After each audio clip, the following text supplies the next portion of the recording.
government asked to reconsider funding for Christian health services.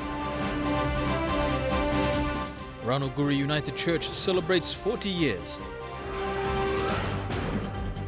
And increase in tuberculosis wreaks fear on Daru Island.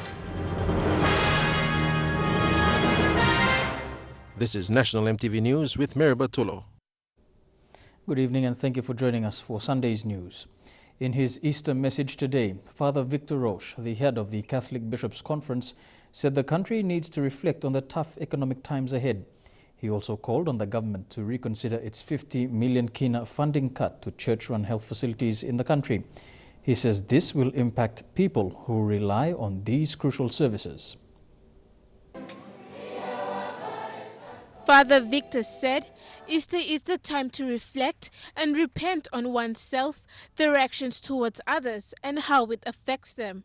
He said especially now, when the country is facing economic challenges, it is also the time for the government to reflect of how their decisions affect the country. In the country is facing economic problems, and also it's facing this vote of no confidence. And so the country faces problems, the families face problems. But every Easter has to have a Good Friday. Father Victor warned that there is always the fight between good and evil. He related that to the Good Friday incident in Port Moresby, when Catholic faithfuls attending the Stations of the Cross were interrupted by a hit-and-run vehicle, injuring 3 people. Whose members were admitted to the hospital, that is from Tokarara and from Maratha. They went and visited them, and they are out of danger. They are looked after very well by the staff of the hospital, but also the people from their own families and also the congregation. So they are looked after very well, and they are out of danger. On the government's decision to cut 50 million kina funding for church-run health services, Father Victor said these facilities are significant for the rural population. When you take such money away from the health service, which is very important, the people who suffer are the people in the rural areas. I really recommend to the ministers and the Prime Minister, I call upon himself, please reverse your decision and give that money back, which is an important service to the people of the rural areas. He added that the Catholic Church will continue to assist in its social responsibilities of delivering health services in the country. Marilyn Diaukatam, National MTV News. The Ranuguri United Church at Konidobu in the nation's capital today celebrated 40 years of service. This event coincided with the church's Easter celebrations marking the resurrection of Christ. Erika Rukma with this report. Ranuguri United Church celebrated its 40th anniversary. This event coincides with the Easter celebrations of the church, which signifies an important event in the Holy Eucharistic calendar of Jesus Christ. As part of the global Easter celebrations signifying the resurrection of Christ, this small church was eventful today.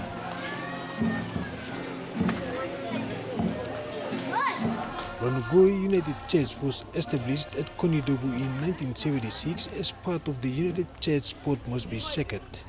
Women representative Marama Itolo thanked the women for their support and encouraged them to work together to overcome challenges. I want to encourage all the mothers to come into this group, because this group is a very, I should say, powerful group in this community, where mothers are involved in prayers, and their prayer lives they're growing spiritually. And I'd like all mothers to come so that it can be a change to the whole community as God working through the mothers in this community. Out of the 37 Ranuguri Women Fellowship members gathered to celebrate this occasion, Faireka Rosemary Owa is the longest serving member. Now and forever.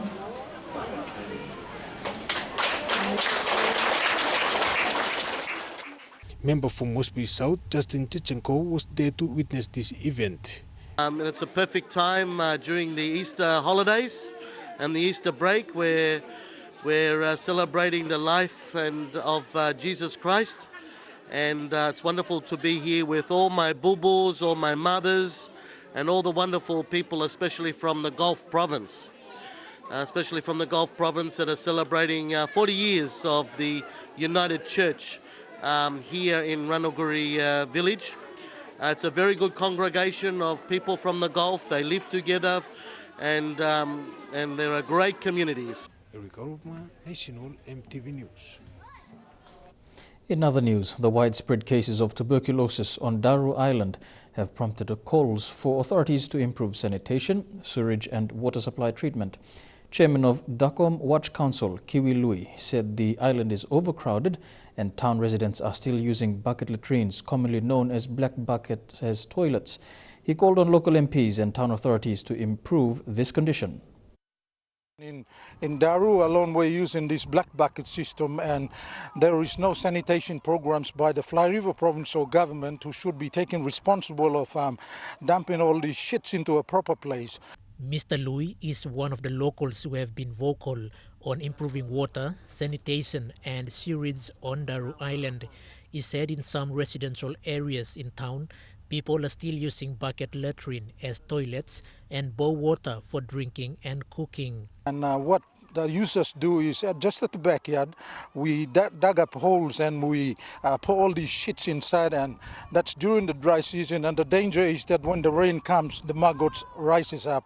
Mind you, in that same area, we put all these shits in the black bucket, we pour them in there and we turn around and start drinking the well water that is just a few meters away in the yard. And the other thing that we face here is the overcrowded of persons living here. The island is overcrowded and industrial rubbish is a common eyesore on the beachfront. People from the Fly River who travel to Daru using canoes sleep, cook and eat on the outriggers with no proper sanitation provided for them. The province is declared one of the tuberculosis hotspot in the country. Many of the TB patients on the island are on regular treatment and the chances of spreading the disease is slim. But Mr. Lewis said authorities must take the lead to organize a cleanathon in the town area and the surrounding settlements. The governor and the three MPs, that's Middle Fly, North Fly and South Fly, Daru Town is the headquarters for Western Province, and they should take up ownership. Quinten Alom, National EMTV News. Meanwhile, teachers at Daru Secondary School are concerned about their health and safety after a teacher was diagnosed with tuberculosis together with 11 other students. Those diagnosed are currently on medication, but there are fears that their health and safety are not guaranteed within the school. School principal Gidu Ludu says teachers feel unsafe interacting with students at this time. The fear of tuberculosis on Daru Island has now entered schools, with teachers feeling unsafe to interact with students in the classroom. Over 800 students and 29 teachers of Daru Secondary School are now trying to prevent the spread of TB in the classrooms and dormitories. School principal Gidu Ludu told EMTV News that close communication with students is limited because teachers fear catching TB. We also put ourselves at risk by going around every student to try and help them individually. We can't do that now, and many students are missing out from our help in the classroom. Mr. Ludu said many students live in the communities and settlements which are of high-risk TB spots. 7 weeks into the first term of this academic year, and already students and staff of Daru Secondary School are diagnosed with drug-sensitive TB. 11 students and 1 male teacher are currently on medication. Some students have withdrawn from studies and will repeat next year when they completed their dose. 5 other teachers have left the school because they fear that they might contract the disease. And last year we had a lot of cases with TB, roughly about 20 this year, were withdrawn on medical cases. Out of those 20, 11 were actually diagnosed with TB, and we withdraw those students to get medication, and they're on treatment, and we will readmit them next year when their conditions improve. Meantime, awareness is being carried out by health officers and non-government organizations, but teachers believe more advocacy are needed. So far, about 8 primary school students are also on regular TB treatment. Quinten Alomp, National MTV News. You're watching National MTV News. We'll be back with more stories after the break. Stay with us.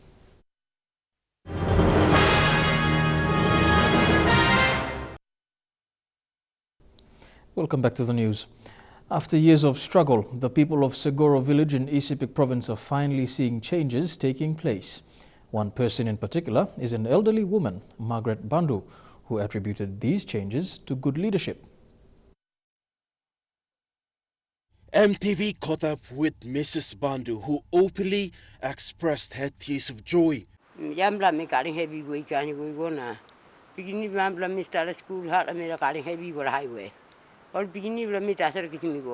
Changes seen up from good road links, health, education, electricity supply, and many more expected to come.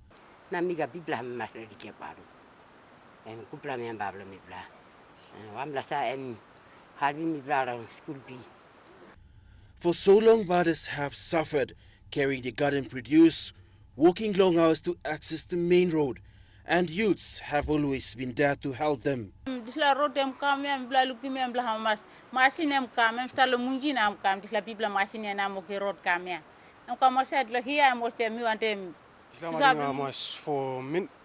40 years, Mr. Papa kati rodi kam, ultimuna lo papa kati papa lumda na namla pini. Jimi kati mukam na now you meet change him come up. Osa karim tasol go check lo road na iko lo big la road na kaini car na safety mall go lau sig na sla kaini. So time looking sla partnership lo member wanted me pla. We appreciate him because they make a big plus something lo me pla. Seguro Village too much experiencing. So I feel lo me osem. All get the people pro community but still look long yan na but still stop lo parliament na dai lo parliament. Ward 20 Council President Matthew Hogori said the Munji Hambuke Road is an economic link. People who say the Rosim, I want to say Rosim head long. Karen Bilumia, I'm also happiness. Rosim Malum head, yeah? I'm also happiness. Villagers thanked the Member of Parliament Richard Maru for his leadership to changes now experienced in the Yangru South electorate. Fabian Hakelitz, National MTV News. Turning overseas now, and Fiji's government said it is concerned about allegations that seasonal workers from Fiji are being exploited in Australia. The Fair Work Ombudsman says it is investigating reports of low pay and poor conditions, but in the meantime, Australian government officials have told the Fijians if they don't return to work for their contractor being investigated, they will have to leave Australia. It's been nearly a month since these workers from Fiji quit working for an Australian contractor over allegations of exploitation. On this day, they'd have to wait a little bit longer to hear from Australia's government. There was no understanding by the department or the Australian government that the AWU would be attending the meeting or that media would be present. Despite your opinion about this being a private meeting, I represent these people's industrial interests and I have a right to be there. The Australian Workers' Union stepped in after the ABC reported last month many of the Fijian seasonal workers were receiving little or no net pay, some earning less than $10 a week after deductions to pick fruit and vegetables. They were also charged $120 per week each to stay in basic caravans. And we're sharing the same bed with my friend. Back in Cobram, in northern Victoria, the meeting with the workers eventually started. The union stayed. The ABC was asked to leave. When it was over, the government officials here weren't talking. Did you address any of the issues they've been having with the contractor? In fact, those allegations are being investigated by a separate agency, the Fair Work Ombudsman. At this meeting, the Fijians were given a choice: return to work for their visa sponsor, AFS Contracting, or leave Australia.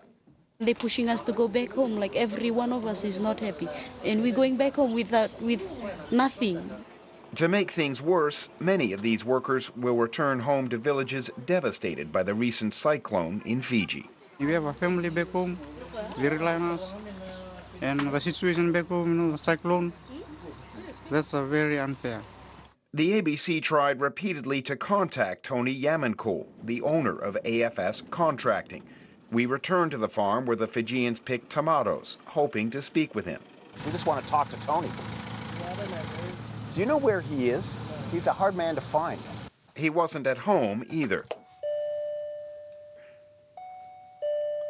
A woman who said she was a friend couldn't help. Hey, we're looking for Tony. Do you know where we can find him? He's at work. Tony Yamankol may not want to talk about the pay and conditions of Fijian seasonal workers, but the country's Minister for Employment does. We've asked our counterparts in Australia to have a look at the conditions and all the complaints that have been raised by our seasonal workers, and then they will come back to us, and that is the discussions that we are having at the moment. The Australian government says it is talking to Fiji about these allegations, but it won't say when these seasonal workers will have to leave or when their grievances over pay and conditions will be resolved. You're watching National EMTV News. Don't go away. After the break, we have for you all the sporting action in Trukai Sports.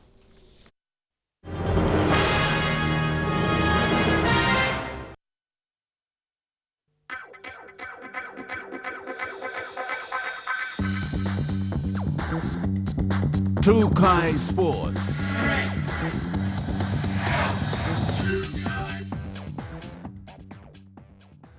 Welcome to Trukai Sports. The corporate charity soccer tournament at the Bissini Soccer Grounds were interrupted today after a heavy downpour. According to match officials, the games had to be postponed to avoid injuries in slippery conditions. The seven-a-side soccer tournament, organized by PNG Soccer Trust, has drawn together 35 corporate clients and 62 participating teams.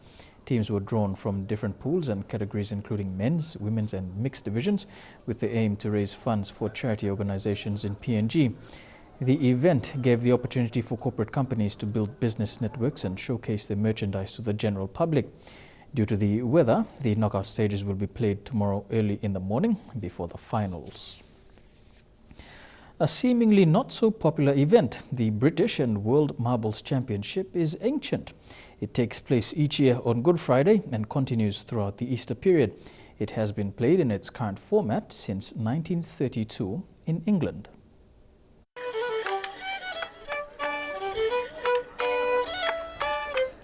The Marble Championship is a team event where teams of 6 players participate in a knockout tournament to win the title and the silver trophy. The event is open to anyone of age or nationality. Over the years, it has attracted players from USA, Australia, Canada, Japan, Germany and other European countries. Drama hit the World Marbles Championship on Friday, March 25th, as last year's champion Germany were knocked out in the semi-finals. Winning Team Britain finally took victory after a protracted final in the dark. 49 marbles are placed in a ring. Players get a point for each marble. Their tolly, a shooting marble, knocks out of the ring. The first team to reach 25 points wins. It's the biggest date in the marble games calendar, and in attendance this year were 2 teams from Germany, along with the 16 British teams. While anybody can play, those who progress to the later rounds must display superior skill levels. However, this year the champions was not without controversy. In the initial stages, matches are confined to 4 rounds, but from the quarterfinals, the teams play until 25 marbles have been scored. When darkness descended, the playing surface had to be lit with car headlight and various torches. In the end, European harmony was restored and victory was handed to the Yorkshire Mads, teams from northern England. Shane Saroya, National EMTV Sports. And that is how we wrap up Trukai Sports for tonight. Up next, you were the details for the next 24 hours. Trukai Sports.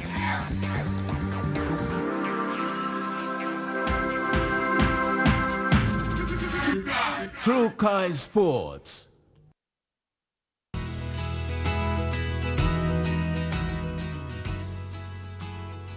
A look at the weather forecast for tonight and tomorrow. In the southern region, all centers to expect some showers. To the Momase region, occasional showers in Ley, Wewak and Vanimo, showers and rain in Madang and rainy periods in Wau. To the New Guinea Islands region, showers expected in Lorengau, rain in Kavieng, Kokopo and Rabaul, the occasional shower in Kimbe and rain and thunderstorms in Buka.